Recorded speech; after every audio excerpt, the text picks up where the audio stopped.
coming up on Film Nerd by Night. Somebody who has made his career doing grounded pictures, even when he dips into the realms of speculative fiction like science fiction or the superhero genre, he's always trying to do like real world, make this really grounded. Well, the Odyssey is inherently supernatural. I want to see some fantasy stuff here. I want to see some supernatural stuff. I want some Ray Harryhausen. It looks like that Nolan is going to lean into the fantasy, at least to a degree. And now, the show.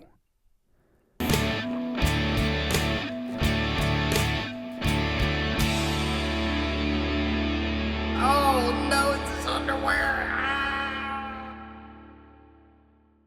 All right, folks, I'm Cole Powell, musician by day, film nerd by night, and today I'm going to be checking out the trailer for Christopher Nolan's adaptation of Homer's The Odyssey, which I have a copy of right here that I've actually read. Be sure to subscribe wherever you're watching or listening to this podcast, and if you're watching this on YouTube, be sure to like, comment, click the hype button, and also be sure to subscribe to the Film Nerd by Night channel. I may be putting this on my other two channels until we can get the new film specific channel built up, but that's the channel for movie news, reviews, reactions, all that good stuff. Film Nerd by Night. And please consider supporting us on Patreon. We're trying to build up Patreon support for this new channel. I've already built up some Patreon support for one of my other channels. And let me tell you, without Patreon, we would not be able to produce content because it's virtually impossible to offset costs for producing YouTube videos on YouTube videos if you're a small channel or an upstart channel in 2026. So consider supporting us on Patreon. You'll get early access videos like these and full-length movie reactions. I'm a little late getting to this trailer, but I was taking a break from producing YouTube content whenever this came out. And I'll also be narrating this trailer for those listening on the audio-only version, and also to get around some copyright flag and all that good stuff. Without further ceremony, let's do this. Here is the trailer for Christopher Nolan's The Odyssey. All right, so we got the appropriate audience MPA, which there's no reason to have that for a digital trailer. I feel like that's just Christopher wanting to preserve the old school trailer film vibe, which I really, really dig. Okay, look great so far. We've got sand, a lot of empty soldiers, armor. After years of war. Okay, we see Odysseus, I guess, bowing down maybe before. Up there, okay, we get a shot of Matt Damon in full armor, walking with his men through the woods, after we saw him bowing down before maybe somebody was supposed to be Achilles. No one could stand between my men.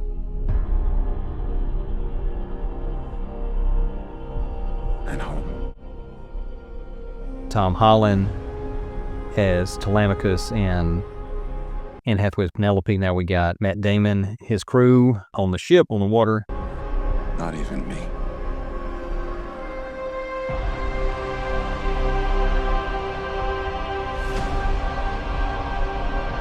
Some more shots. Looks like maybe a flashback to the, I don't know where they were, Trojan horse or something.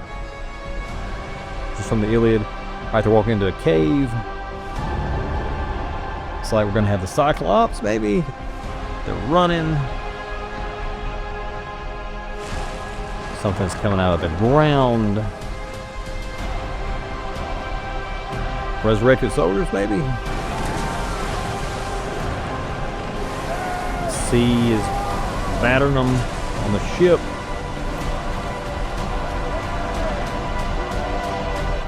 Promise me you will come back. What if I can't? Flashback to Penelope and Odysseus. Title card, release date, July 17th. Okay. Yeah, wow. Okay. If you're listening to this on audio only, obviously you didn't get to see the full impact. Maybe you've already seen this, so you already know what it looks like. But in typical Christopher Nolan fashion, it's shot gorgeously. The cinematography is excellent. I'm not sure who he's working with on this. I know he used to work with Wally Feister, who always did a great job. Wally, I don't think he's worked with him for several movies now. I don't know, Wally went on and did his own movie that was a giant flop. But it looks great.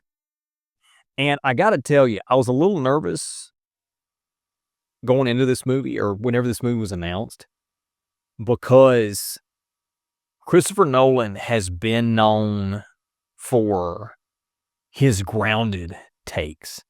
That's the reason that the Dark Knight trilogy was so unique and heralded as this spectacular thing, deservedly so. I'm not saying that it shouldn't have been heralded as this spectacular comic book movie. I still think that the Dark Knight is the greatest comic book movie that has been made.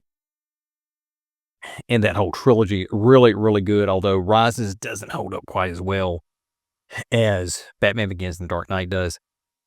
But somebody who has made his career doing grounded pictures, even when he dips into the realms of speculative fiction, like science fiction or the superhero genre, he's always trying to do like real world, make this really grounded. Well, the Odyssey is inherently supernatural, and one of the problems I think we've had with adaptations of Homer, of the Iliad, of the Odyssey in modern times is the tendency for filmmakers to try to get away from the supernatural, the gods and the monsters. I think about Troy, which I really like. I know it gets a lot of hate. I like Troy because I like the historical war type movies, and that's what they kind of did with that. They took the Iliad and were like, okay, let's strip out all of the supernatural stuff, all of the gods. And it was fine, but also like I want to see some fantasy stuff here. I want to see some supernatural stuff. I want some Ray Harryhausen type stuff. And I was concerned that Christopher Nolan, whenever he was announced that he was going to do like another grounded take of Homer. But then word got out, it's like, no, this is going to be a fantasy epic. And with this teaser, again, this is just a teaser, not much to go on here, but we got glimpses of Nolan not shying away from the supernatural, the fantasy, the gods. We saw it looked like the glimpse of the Cyclops in the cave. There was something coming out of the ground. I don't know if this is a resurrection type thing. It's been many years since I've read the Odyssey, and I can't quite remember there being like a resurrection.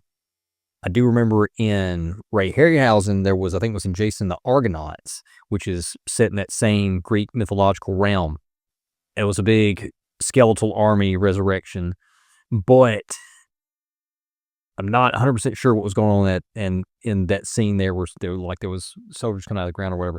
But regardless, it looks like that Nolan is going to lean into the fantasy, at least to a degree. A lot of the look of the film still looked real world. Maybe he's going to try to preserve like a real world look to the fantasy elements. Yeah, I really dug that trailer. And another thing that gives me a little trepidation on this, Oppenheimer, I know I'm in the minority here, but I thought Oppenheimer was a big misstep for Christopher Nolan. I got raked over the coals in the comment section and the light ratio 2.5 years ago when I put out a review on one of my other channels.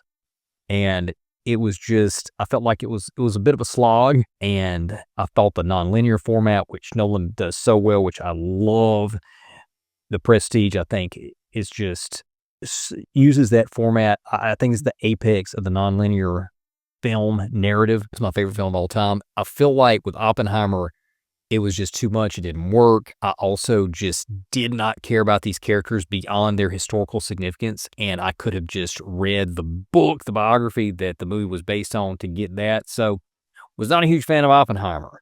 And it had me concerned for this picture, like, is he losing his touch? Again, I know I'm in a minority here. But I got to tell you, this trailer looked really good. It looks like the signature Christopher Nolan cinematography, directing, grounded look, but he's also bringing in those fantasy elements, those supernatural elements, those gods and monsters, which I love and really want to see in an epic Greek mythology movie. I'm down. Again, Christopher Nolan, phenomenal. I think he is the greatest director of the 21st century, and I mean the word greatest in a very specific sense. I mean, he creates artistic films that are well made in virtually every aspect, and he also is able to garner critic and commercial success with these movies. And that's a rare set of qualities. So you put all those together. I don't know if there's any other director in the 21st century that's been able to make as artsy, high-quality films that are as universally recognized as good and enjoyable by both critics and audiences than Christopher Nolan. So it looks like it's going to be something special. I'm looking forward to this. So what do you think? Does this look like something you want to see? Do you dig the old school gods and monsters, supernatural fantasy type film? Or do you like more of the grounded take that other filmmakers have done on Greek mythology over the last couple of decades? Are you a Christopher Nolan fan? Are you planning to see this in theaters? Does it look like something that you may check out when it comes on streaming if you don't check it out in theaters? Or does this just completely turn you off and you have no interest in seeing this movie? Let us know in the comments. And that's going to wrap up this episode. We'll have more movie trailer reactions, film reviews, some movie news coming soon. So be sure to subscribe if you're on YouTube, like, comment, all that good stuff. And we'll see you next time.